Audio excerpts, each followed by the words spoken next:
Hey guys, मैं अनुरोध गोस्वामी आपका अपने channel Goswami GS and maths classes में आपका स्वागत करता हूं। आज मैं समास का प्रैक्टिस नंबर 2 पार्ट 1 को मैंने डिस्कस कर दिया है। जिन्होंने नहीं देखा है वो जाकर Goswami GS and maths classes पर यूट्यूब पर सर्च करके देख सकते हो।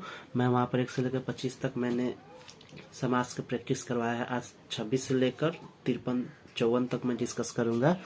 तो आज का हमारा 26वां समास है कि समक्ष में कौन सा समास है। समक्ष का मतलब होता है अक्षी के सामने। तो अक्षी के सामने यानी इसमें क्या है, यह अव्यय छुपा हुआ है। अक्षी के सामने समक्ष में कौन सा समास है, अक्षी के सामने, ये क्या होता है, यह अव्यय भाव समास होता है। और 27वां हमारे पास है कि धीरे धीरे में कौन सा समास है। तो धीरे धीरे, प्रतिदिन, कभी कभी, जैसे कि एक ही शब्द को रिपीट होता रहेगा सेम की तरह और बीच में हाइफन रहेगा। एक हाइफन होता है द्वंद में, तो आपको वो नहीं समझना है। तो यहाँ पर जो है एक ही शब्द का रिपीटेशन हो रहा है 1 से 2 बार, तो ये क्या है, इसका पहचान यही है कि एक अधिक रिपीट होता है तो वो भी क्या है, अव्ययी भाव समास के अंतर्गत ही आता है। जैसे कि प्रतिदिन हो गया, आजन्म, प्रतिदिन हो गया, आजन्म हो गया, ये जैसे कि ये सभी क्या है, ये अव्ययी भाव समास है। तो ये क्या होगा, अव्ययी भाव, यानी धीरे धीरे, कभी कभी, प्रतिदिन, ये सभी क्या है, अव्ययी भाव समास है। तो ये क्या हो गया, अव्ययी भाव समास, अव्ययी भाव समास। अब हमारे पास आगुल्फ कौन सा समास है। आगुल्फ कौन सा समास है, तो आगुल्फ का मतलब होता है टखना पर्यंत। आगुल्फ का मतलब होता है क्या, टखना पर्यंत। टखना पर्यंत कौन सा समास है, तो ये भी क्या है, एक अव्ययी भाव समास ही है।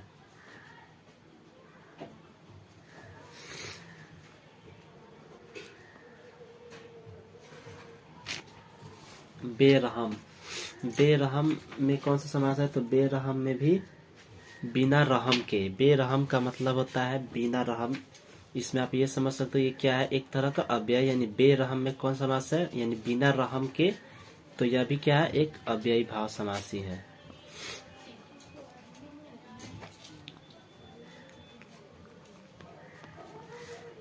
आजन्म, आजन्म, यार यहाँ पर आपको आज देख के पता चल रहा है कि न जन्म है, यानी नया समास होना चाहिए। तो नया समास भी है, और आ क्या है, एक तरह का अव्यय है।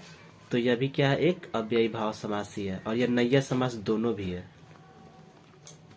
भाव समास। अब है दुखद।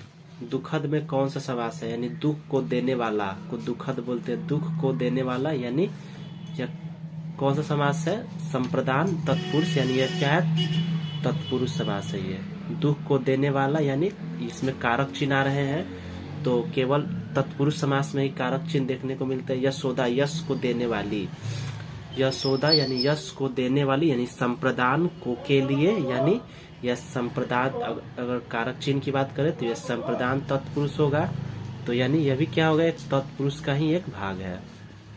यह भी क्या हो, तत्पुरुष समास ही होगा। संगीतज्ञ में कौन सा समास है, यानी संगीत को जानने वाले को क्या बोलते हैं, संगीतज्ञ। यानी ये भी क्या है, एक कारक चिन्ह आ रहा है, तो ये भी क्या है, तत्पुरुष समास है। त्रिगुणित, तीनों गुणों में निपुण, यानी त्रिगुणातीत बोलते हैं। यानी तीनों गुणों में निपुण को क्या बोलते हैं, त्रिगुणातीत। तो ये भी क्या है, तो ये भी आपका तत्पुरुष समास ही है। यानी इसमें भी आ रहा है तीनों गुणों में, तीनों गुणों, यानी जो तीनों गुणों से क्या हो, परे हो, इसको भी क्या बोलते हैं, त्रिगुणातीत। यानी जो तीनों गुणों से परे हो, यानी से क्या है, ये भी एक, ये क्या है, कारक चिन्ह, तो ये भी क्या होगा, तत्पुरुष समास। कामचोर, कामचोर में कौन सा समास है, यानी काम में चोर। कामचोर को क्या बोलते हैं, देह चोर, यानी देह में चोर। कामचोर का काम में चोर, ये भी कौन सा समास है, तो ये भी, इससे भी कारक चिन्ह देखने को मिल रहा है, तो ये भी तत्पुरुष समास है। कमल नयन, कमल नयन में कौन सा समास है, तो कमल नयन यानी कमल के समान नयन, यानी नयन कैसा है, कमल के समान है। तो ये तो ये सभी क्या है, ये सभी कमल यानी नयन के समान कमल, यानी ये भी कर्मधारय समास है। यानी विशेषण और विशेष्य का जो संबंध दिखाता है तो उसको वो क्या होता है, कर्मधारय समास होता है। मृग नयनी यानी मृग नयन के समान वाली, यानी ऐसा नयन क्या है, मृग के समान है, तो ये भी क्या है, नयन यानी मृग की विशेषता क्या है कि ये नयन की विशेषता क्या है कि मृग नयनी यानी मृग के नयन के समान को क्या बोलते हैं, यानी मृग नयन के समान नयन वाली। इसका मतलब होता है कि मृग नयन के समान नयन वाली, नयन का मतलब होता है आंख, और मृग अगर संस्कृत से रिलेट करें तो मृग का मतलब होता है हिरण, यानी तो ऐसे तो रिलेट नहीं कर सकते, यानी नयन मृग नयन नैनी है दिए हुए, यानी नयन, और मृग यानी मृग के समान नयन वाली को क्या बोलते हैं, मृग नयनी। तो इसको ये भी क्या है, कर्मधारय समासी है। विशेषण और विशेष यानी इसके नयन की विशेषता की जा रही है कि कैसी है, मृग के समान नयन है, यानी नयन की विशेषता क्या है कि मृग के समान है। चल संपत्ति, चल संपत्ति यानी गतिशील संपत्ति, चल संपत्ति यानी जो अभी है, चल संपत्ति यानी चल संपत्ति का कोई मालिक होता है तो वैसे ही, यानी तो यही भी क्या है, चल संपत्ति में कौन सा समास है, तो ये क्या है, संपत्ति कैसा है, चल है यानी गतिशील है, यानी अभी वो कार्यरत है। तो संपत्ति कैसा है, चल है यानी अभी कार्यरत है, यानी गतिशील है। तो संपत्ति की विशेषता ये बता रहा है कि अभी सुचारू रूप से चल रहा है, तो ये भी क्या है, कर्मधारय समासी है। घनश्याम, घनश्याम में कौन सा समास है, यानी श्याम का मतलब होता है काला, और घन का मतलब होता है बादल, यानी काला बादल। बादल की विशेषता क्या है कि वह काला है, तो विशेषण विशेष का संबंध दे रहा है, तो ये भी क्या है, कर्मधारय समास है।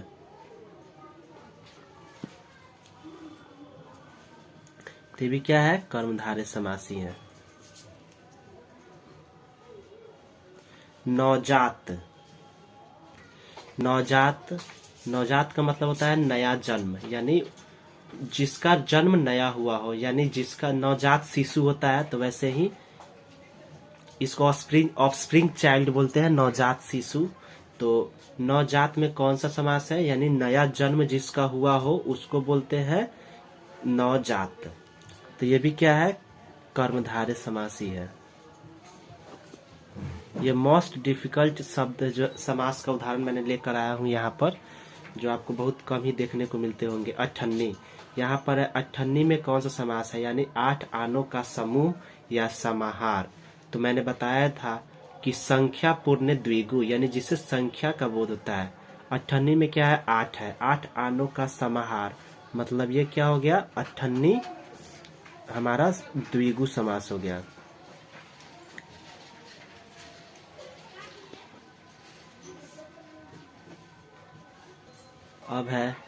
अब जब मैंने द्विगु समास का बात किया ही है, तो खुद द्विगु कौन सा समास है। द्विगु समास का उदाहरण जस्ट मैंने पहले बताया कि अठन्नी में अगर द्विगु समास है, क्योंकि यहाँ पर संख्या का बोध ही पहले सबसे हमको पता चल जाता है, तो हम समझते हैं कि वो द्विगु समासी है।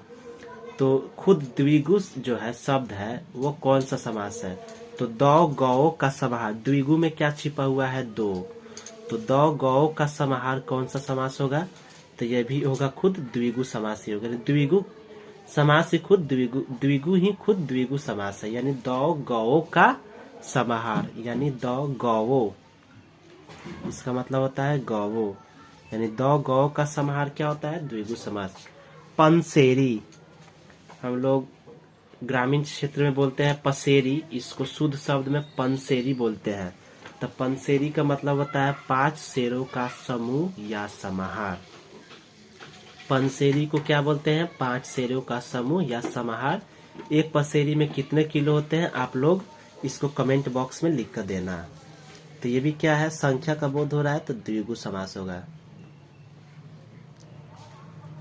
शतांश, सत अंश, शतांश से क्या पता चल रहा है कि इसमें जो हमारा शब्द है उसमें कहीं ना कहीं 7 छुपा हुआ है, यानी 7 का अंश, यानी ये क्या है विशेषता, सॉरी इसमें क्या छिपा हुआ है, 7 छिपा हुआ है।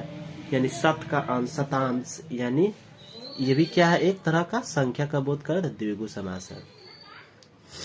दुधारी यानी दो धारों वाली, दुधारी, यहाँ से भी आपको संख्या पता चल रहा है कि यहाँ पर दो बताया जा रहा है, तो ये भी क्या है, दुधारी यानी द्विगु समास है। अजात, न जात, यानी जिसका अजात का मतलब होता है, का मतलब मैंने बताया था कि नहीं होता है, तो अजात का मतलब होता है न जात, यानी यह नैया समास है। ज्यादातर परिस्थितियों में देखा जाता है कि जो है अजात जो होता है, अजात उसका मतलब न ही होता है, ठीक है। तो ज्यादातर परिस्थितियों में आप लोग देखोगे कि जो अजात है उसका मतलब न ही होता है, न के बराबर, यानी नहीं, यानी नॉट इसको बोलते हैं। अकाल, अकाल का मतलब होता है न काल, यानी अकाल का मतलब आप जानते ही होंगे, एक तरह का भूमि जो बंजर हो जाता है, जहाँ पर फसलें नहीं उपजती, उसको अकाल ही कहते हैं, अकाली उसको बोलते हैं। यानी जो है खाने पीने चीजों की कमी हो जाती है, यानी उसकी क्राइसिस हो जाती है। तो यहाँ पर दिया हुआ है अकाल, यानी न काल, यहाँ न आ रहा है, यानी निगेटिव सेंस दे रहा है, तो ये भी क्या है, नैया समास है। अनपर, अनपर में कौन सा समास है, तो अनपर, यानी अन का मतलब नहीं, आप पढ़, यानी जो पढ़ नहीं सकता, यानी इसको अगर हम तोड़ के रिलेट करें, शब्दों को तोड़ कर अगर हम रिलेट करें, तो हमें पता चलेगा कि अनपढ़ का मतलब होता है जो पढ़ा लिखा नहीं हो। पढ़ा लिखा नहीं हो यानी अन मतलब नहीं, अब पढ़ मतलब पढ़ना नहीं जानता हो, तो इसे क्या है, निगेटिव सेंस दे रहा है, नकारात्मक सेंस दे रहा है, तो ये भी क्या है, नैया समास है।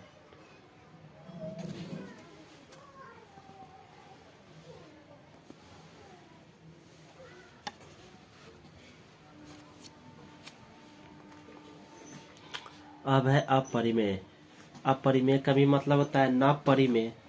न परिमेय हम लोगों ने 10th क्लास में पढ़ा होगा अपरिमेय, तो यहाँ पर कह रहा है कि अपरिमेय में कौन सा समास है, तो ये भी क्या है, निगेटिव सेंस दे रहा है, न परिमेय, तो ये भी नैया समास है। गैर कानूनी, ये मोस्ट VVI क्वेश्चन है। गैर कानूनी में कौन सा समास है, यानी कानून के खिलाफ, यानी जो कानून रूपी ना हो, यानी गैर कानूनी हो, ये क्या है, यानी कोई भी काम होता है तो वो क्या होता है, अगर लॉ के खिलाफ होता है तो उसको क्या बोलते हैं, यानी कानून के खिलाफ जो होता है, यानी क्या है, निगेटिव सेंस दे रहा है ये। तो ये क्या है, निगेटिव, जिस शब्द से निगेटिव सेंस दे, हमारा नकारात्मक अगर सेंस देता है, तो हम क्या समझते हैं कि वो क्या, जैसे ना जन्म हो गया, अगोचर हो गया, अजन्म हो गया, ये सभी क्या है, निगेटिव सेंस दे रहा है, तो ये उसी तरह ये भी क्या है, निगेटिव सेंस है, तो नैया समास है। जन्म मरण, तो मैंने बताया था कल ही कि अगर निगेटिव, अगर जो है सॉरी, यहाँ पर अगर बीच में हाइफन का चिन्ह हो, उल्टा सीधा का संबंध हो या सीधा उल्टा का संबंध हो, तो हम वो ये समझते हैं कि ये जो समास हमारा द्वंद्व समास का उदाहरण है। तो क्या है, द्वंद्व समास का उदाहरण है। अब है हमारे पास धर्माधर्म, यानी धर्म और अधर्म। धर्म और अधर्म, ये भी क्या आ रहा है, बीच में क्या आ रहा है, और, तो ये भी क्या है, द्वंद्व समास है।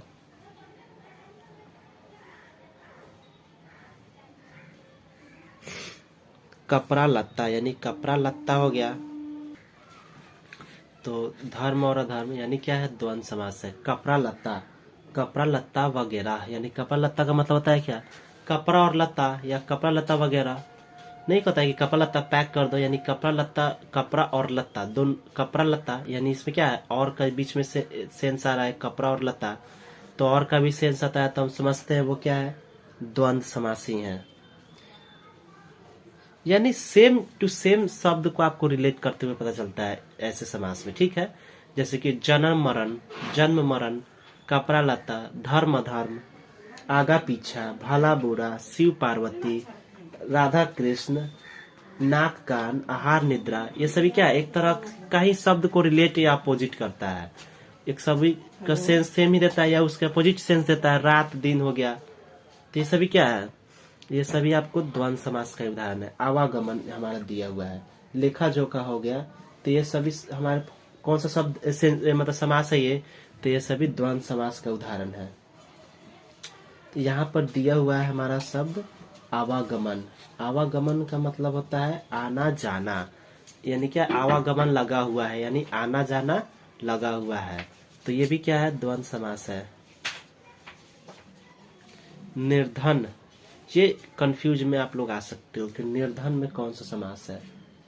तो निर्धन में यानी इसका मतलब होता है कि निर्गत है धन जिससे वह, यानी धन जिसके पास ना हो, धन जिसके पास ना हो, यानी निर्गत है धन जिससे वह। निर्गत का मतलब होता है निकल गया हो, यानी जिसके पास धन नहीं हो, यानी धन की कमी हो। तो ये क्या है, बहुब्रीहि समास है। यानी धन की कमी है जिसको, जिसको, जो, ये सभी क्या है, ये सभी आपको पहले से पढ़ा होगा आपने कि ये सभी जो सेंस देता है, यानी जो आता है, यानी धन है कमी जिसके, अर्थात वो क्या होता है, निर्धन है, यानी निर्गत है धन जिससे वह। शूल पानी, यानी शूल को धारण जो करता है। तो क्या बोलते, ये शूल को कौन धारण करता है, यानी शूल पानी शिव, यानी शंकर भगवान को शूल पानी बोलते हैं। वीर परसुता, यानी वीर पुरुष को जन्म देती है जो, यानी वीर को जन्म देने वाली को क्या बोलते हैं, वीर परसुता। और वीर परसुता कौन सा समास है, तो यह है बहुव्रीहि समास। निर्भय, ये मैंने आपको बताया भी था पहले कि निर क्या है, ये एक तरह का अव्यय है। तो यह अव्यय भी समास है, यानी अव्ययी भाव समास भी है, और यह बहुब्रीहि समास ही है। यानी एक तरह का दोनों का ये क्या है, एक्सेप्शन ही है, यानी अपवाद भी है। अकंटक, अकंटक दिया हुआ है, तो अकंटक कौन सा समास है, तो नहीं है कंटक जिससे वह। इसका मतलब होता है कि नहीं है कंटक जिससे वह। तो क्या है, जो आ गया, जो जिससे आता है, तो सभी बहुब्रीहि समास के अंतर्गत आते हैं। तो hope you guys like this video. अगर वीडियो आपको अच्छा लगे तो प्लीज इसे लाइक, शेयर और हमारे channel Goswami GS and maths classes को सब्सक्राइब कर देना। कल मैं पार्ट 3 लेकर आऊँगा और कल मैं इसको डिस्कस करूँगा। तो hope you guys like this video. Video अच्छा लगे तो प्लीज़ इसे शेयर कर देना और हमारे चैनल को सब्सक्राइब कर देना।